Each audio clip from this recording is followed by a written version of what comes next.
మరి ఇప్పుడు సరే ఇప్పుడు వచ్చే అసెంబ్లీ ఇప్పుడు అసెంబ్లీ సెషన్స్లో చూద్దాలా మరి వీళ్ళు బీఆర్ఎస్ తరపున కూర్చుంటారా, బీఆర్ఎస్ తరపున మాట్లాడతారా, లేదా కాంగ్రెస్ తరపున కూర్చుని కాంగ్రెస్ తరపున మాట్లాడతారా అనేది ఇప్పుడు తేడతెల్లమవుతుంది ఈ 9 మంది విషయంలో. ఇప్పుడు దానం నాగేంద్ర ఇక రాజీనామా చేయడానికి ఇక సిద్ధంగా ఉన్నాడు. ఇక్కడ ఉన్న ఒకటే ఒక లొసుగు ఏంటంటే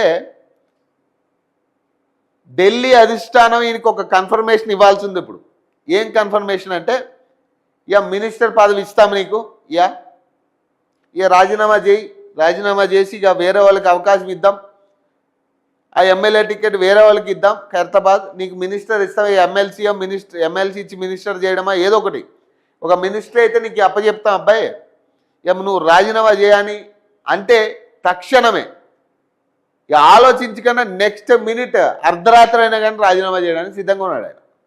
కానీ మినిస్టర్ పదవి రావడమే లేట్. ఇప్పుడు ఢిల్లీ నాయకులు ఏమనుకుంటారు, ఈయనకి మినిస్టర్ పదవి ఇస్తే ఎట్లా, పార్టీలో చాలామంది సీనియర్లు ఉన్నారు, ఇప్పటికే ఆ కోమటిరెడ్డి రాజగోపాల్ రెడ్డి గుర్రం చూస్తూనే ఉన్నాడు నాకు ఇవ్వట్లేదు అని. ఇక ఈయనతో పోల్చుకుంటే ఆయన సీనియర్ పార్టీలా అధికారంలో లేనప్పుడు కూడా కొట్లాడిన వ్యక్తి కదా. ఇప్పటికీ ఇప్పుడు మధ్యలో ఏదో బీజేపీలోకి వెళ్ళినా కానీ మళ్ళీ కాంగ్రెస్ గుడికి వచ్చి గెలిచింది కదా ఆయన. నల్లగొండ ఆ ఏరియాలో కోమటిరెడ్డి బ్రదర్స్కి ఉండే గ్రిప్ వేరుంటుంది.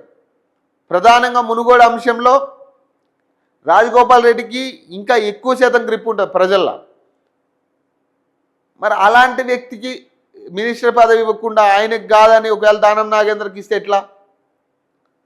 సీనియర్లు చాలామంది వెయిట్ చేస్తా ఉన్నారు ఇప్పటికే కాంగ్రెస్ పార్టీలోనే.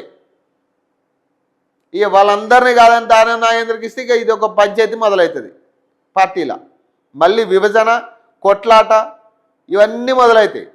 సో అందుకని ఏంటంటే ఈయనకి ఇవ్వాలా వద్దన్న ఆలోచనలో డైనమోలో పడ్డారు ఇప్పుడు ఢిల్లీ నాయకులు.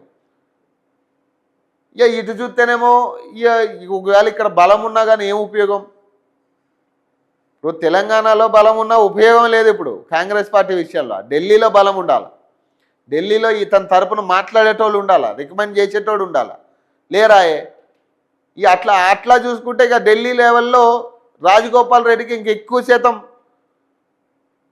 అవకాశం ఉండే ఛాన్స్ ఉంటుంది. ఢిల్లీ లెవెల్ విషయంలో రికమెండేషన్ చేయించుకోవాలన్నా ఇంకొకటైనా కానీ.